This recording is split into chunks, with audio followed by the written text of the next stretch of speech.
shake it. What? Kiss ass. What? Shake it. What? Kiss ass. What? Shake it. What? Kiss ass. What? Shake it. What? Kiss ass. Contamination taking hold. Burn it down, gonna burn it down. Ain't nobody gonna stop me now. I'm gonna burn it down, burn it down. Watch it burn down to the ground. I'm gonna burn it down, burn it down. Ain't nobody gonna stop me now. I'm gonna burn it down, burn it down. Watch it burn down to the ground.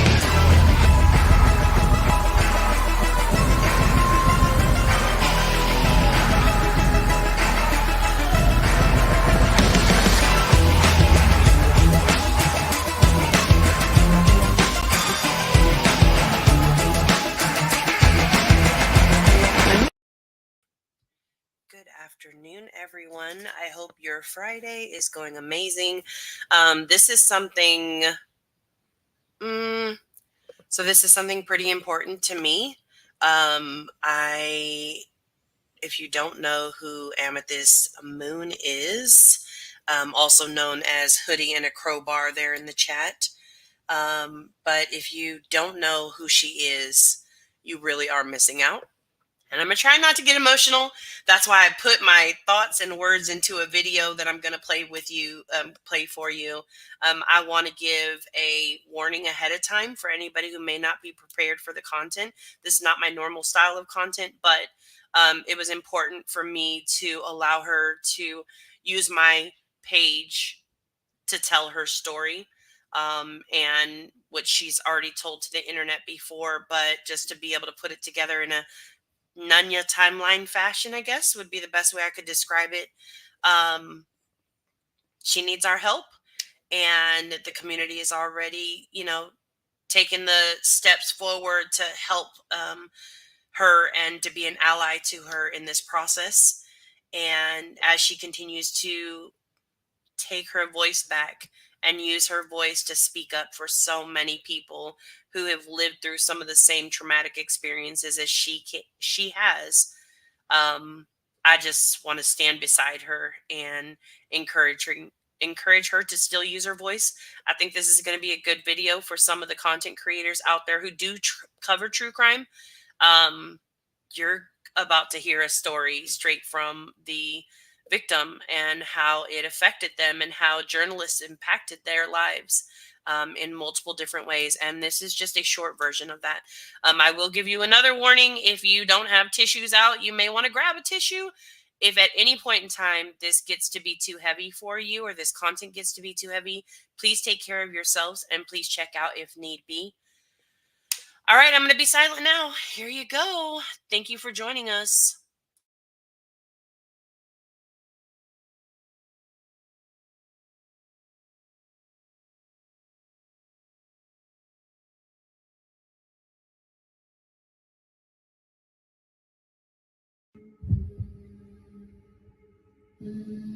Thought I couldn't breathe without you. I'm inhaling. Thought I couldn't see without you. Perfect vision. Thought I couldn't last without you, but I'm lasting. Thought that I would die without you, but I'm living. Thought that everything I used to know was telling me I'm a survivor. I'm not gonna give up. I'm not gonna stop. I'm gonna work harder.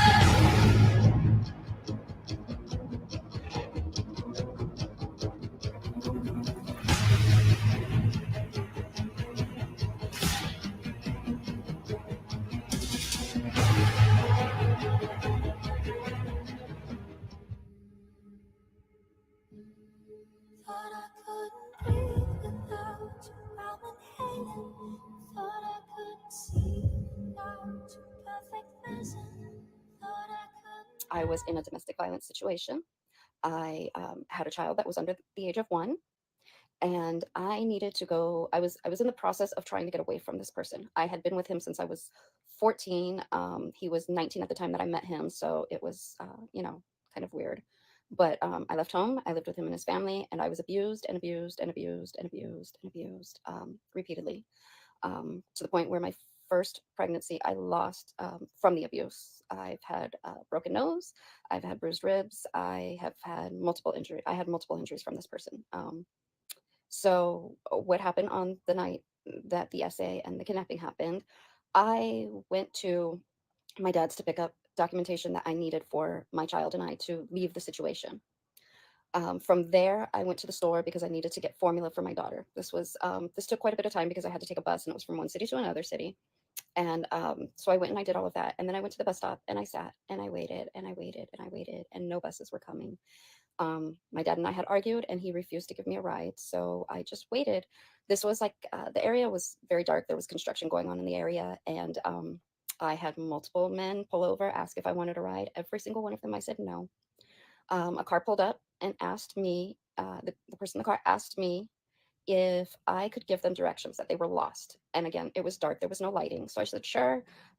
He handed me a paper and pencil. And because it was so dark, he said, well, why don't you sit in the car and I'll turn the light on so that you can write the directions. So I was in the car, but my legs were out of the door. So I'm facing out of the door and I'm writing the directions down. And all of a sudden he starts to take off. And as he's taking off, he's reaching across and he's closing the door. So natural reaction, I lift my legs up and I am now in the car with this person. I ask him to please let me out, and he tells me just write the directions from wherever you want me to drop you off. And I was like, no, it's okay. The bus is coming. If it doesn't come, I've got a relative in the area. I'll just go there. And he insisted, no, no, no, no. I can't leave you at the bus stop. I wouldn't feel right leaving you there. There's too many weirdos out here, and I just wouldn't be able to sleep knowing that you might not make it home safely. Mm. I asked him repeatedly to let me out, and he just tried to calm me. He put music on, he wanted to chit chat, and he was actually going in the direction. I was telling him, go ahead, go straight, turn, whatever, whatever. But at the same time, I was like, you can just drop me off here. You can just drop me off here. Well, um, we crossed through the cities and we were at a light. And all of a sudden, he made a wrong turn. We were 3 blocks from where I needed to be. And he made a wrong turn and he said, oops, I don't know. There was a cop there. I got uncomfortable. And I was like, okay, well, you can just turn here, turn here. And he started to, but then he pulled over and he turned the car off and he reached over and he started touching me. And I said, no. I said, please stop. I said, you can just let me out here. I can walk. I'm good. And I could not get out. I tried everything. The doors, the locks and stuff. I was frazzled. I could not get out of that car. I could not figure out how to open that door. The it was very it was a very nerve-wracking situation because I just wanted to get out. I just wanted to get to my child. He was touching me. I said no. I said no. And then he said, well, come on. I kind of want to party with you. And I was like, look, let me get the formula to my child and then I'll go wherever you want. We can hang out. I just need to make sure that my child has the formula. So he starts up the car again and he turns and he turns and he turns, but then he makes another wrong turn. We ended up 7 houses down from where I grew up, 7 houses down from where my mother was sleeping, and across the street from one of my best friend's houses. And the next thing I know, the seat has gone back, and he has got me in a choke hold.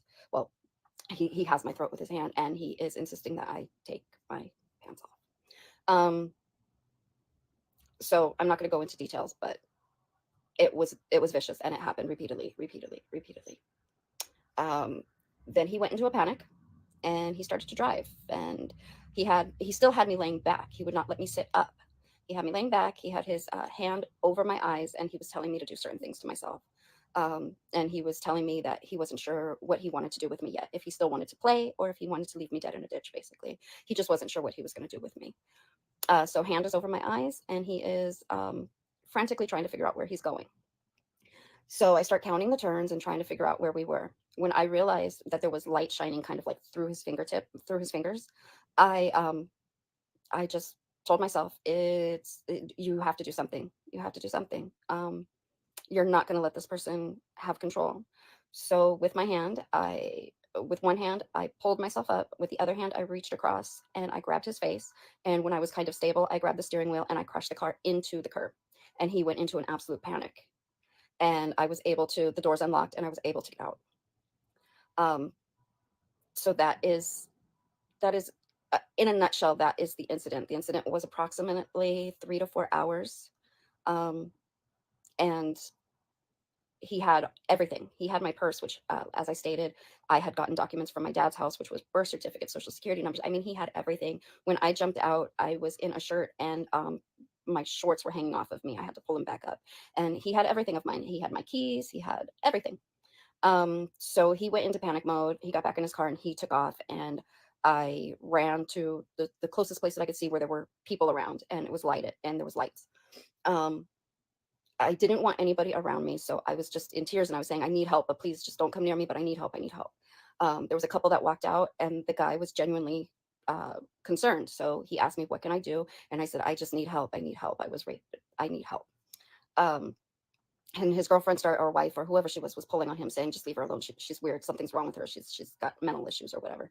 And he said, "No. What do you need? What can I do?" And I just said, "I need to call somebody." So he put the change next to the payphone and he said, "Here." And he walked away, and I was able to get on the phone, called my mom and told her, "I need help. Please come and get me."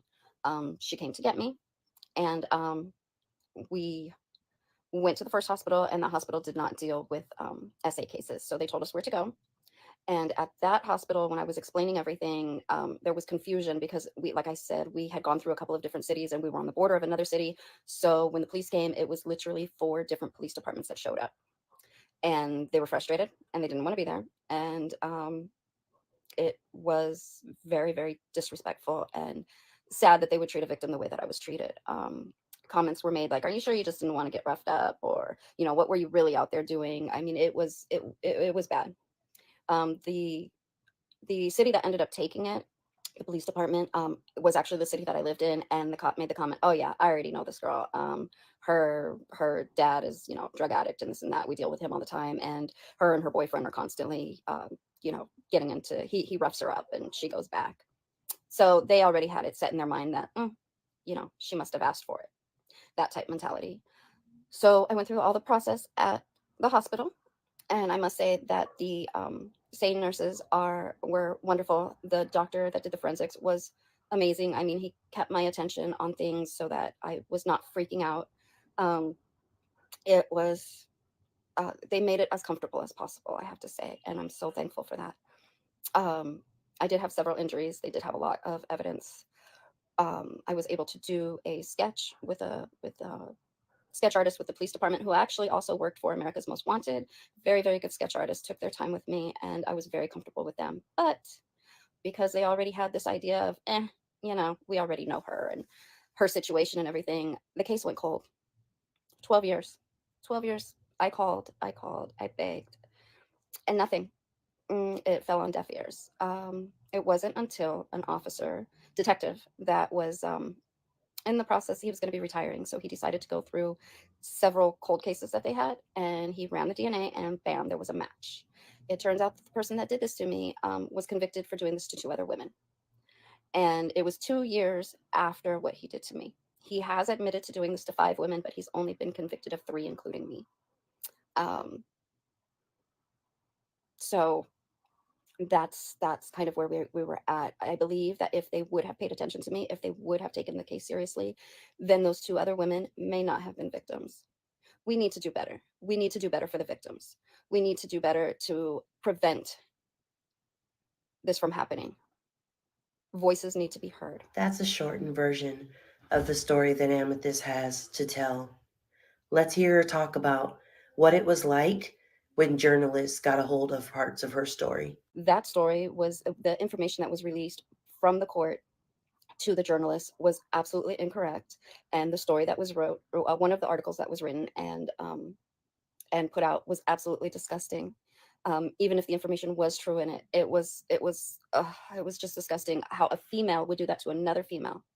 How a female would do that to a victim, how anyone would do that to a victim is just, it angers me. It infuriates me.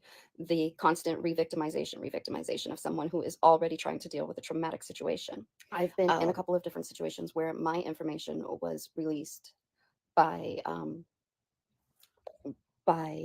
well, in one instance, it was released by the media. My information, as well as my children's information, was released by the media.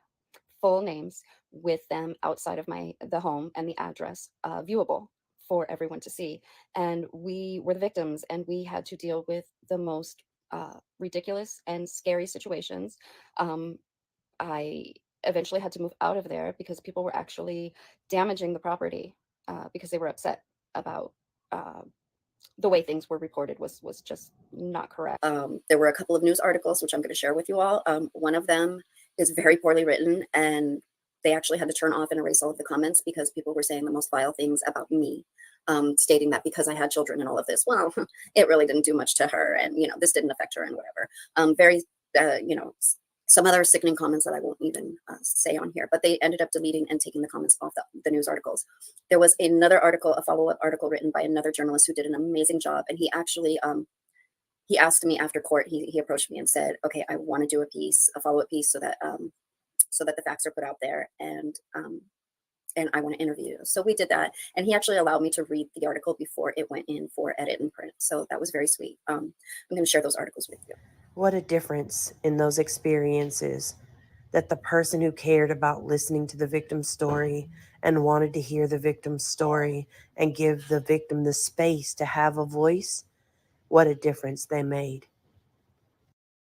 The outcome was what was expected, but what wasn't wanted, so he was granted parole. I don't know how I'm feeling right now. I'm so numb. I know it was coming, but had a little bit of hope that they would tell him, another few years or something, but they didn't. He has his parole plan. I know where he's going. I don't know. I'm just so fucking numb. We had to go through it again, listen to the crimes and everything else. He definitely finds joy in talking about them. Still doesn't admit several things. He did remind me of something that had happened. I guess I blocked out. It's just, I can't believe it. They're going to release him. 180 days. 180 days. Parole board will review again. And then it goes to the governor. I've already spoken with the DA. I give so much props to the DA.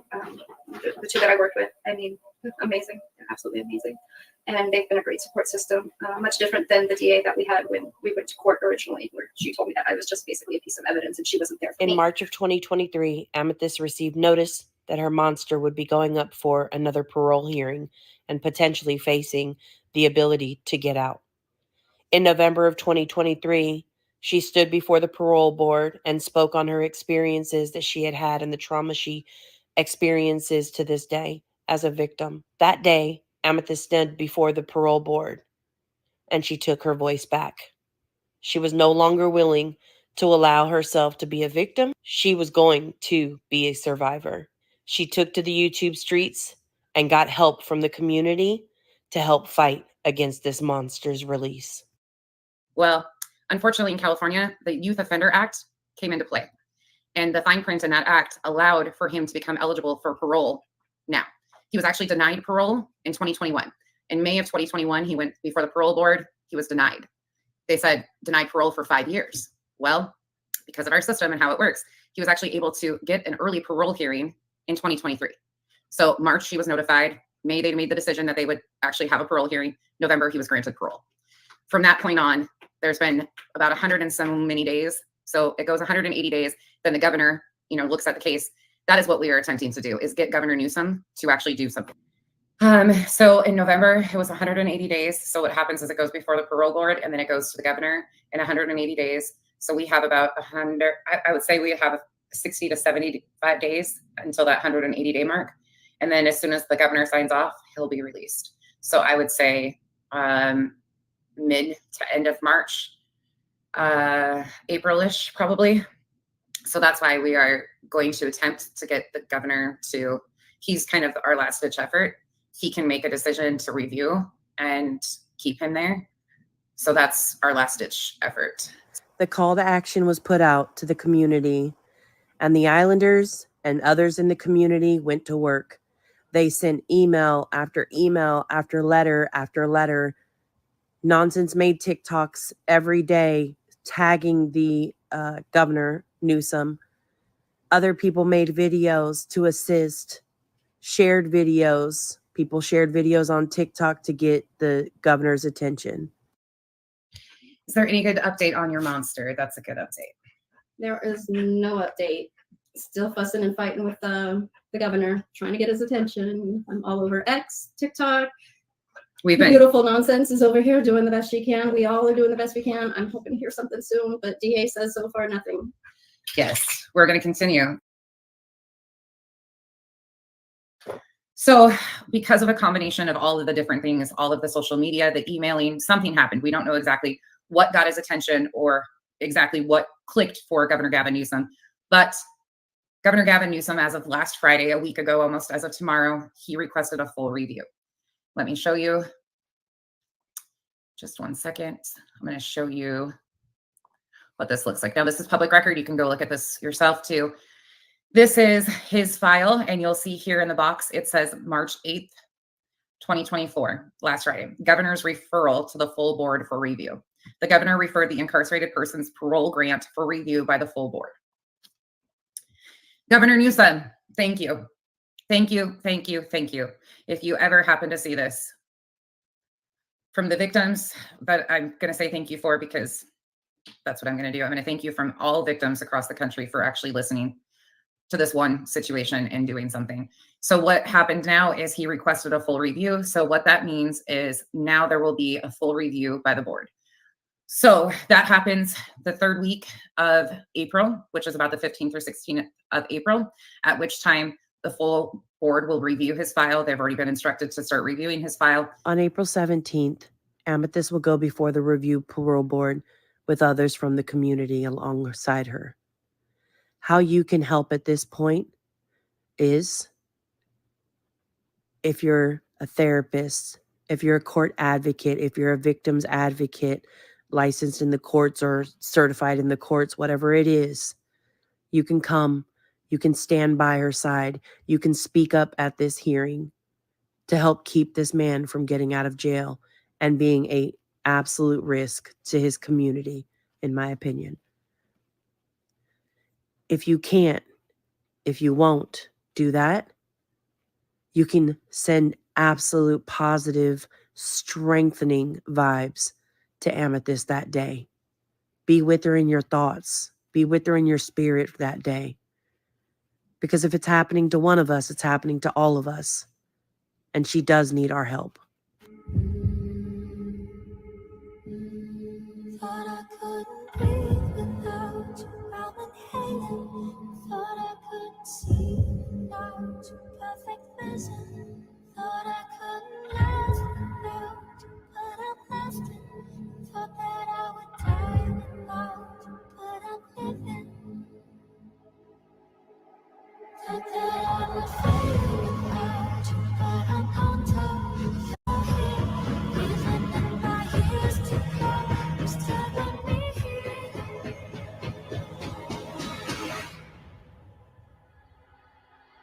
I'm a survivor. I'm not gonna give up. I'm not gonna stop. I'm gonna work harder.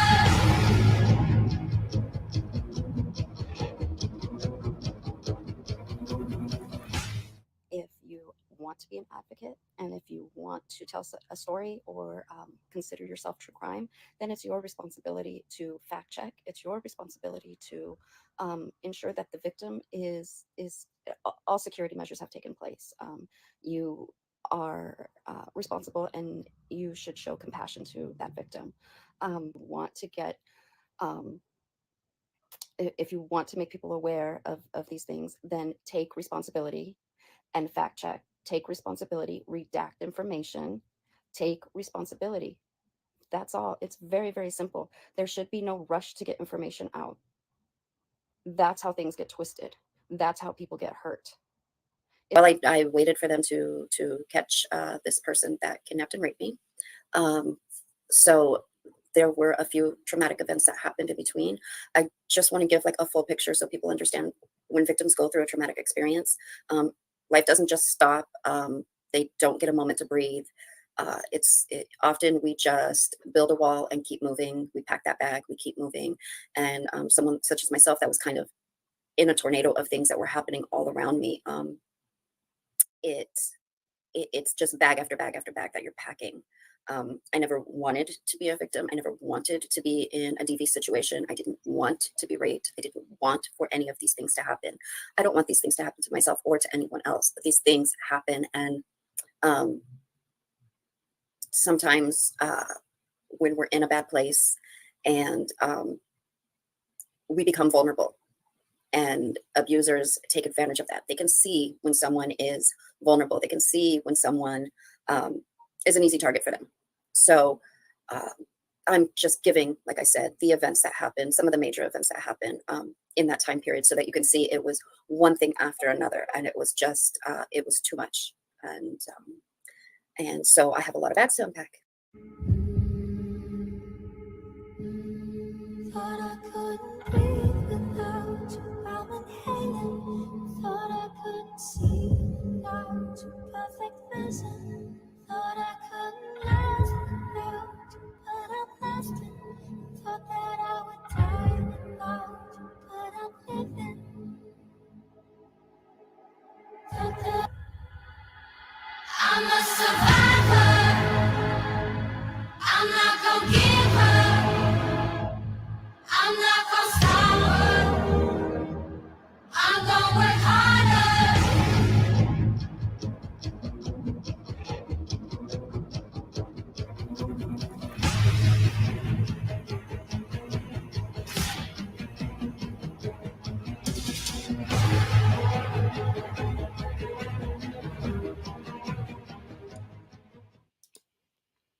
Thank you so much for joining us and listening to Amethyst's story told by her.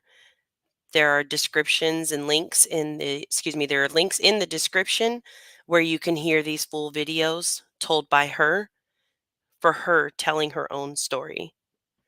Thanks for joining me. Have a great and amazing day and a good weekend.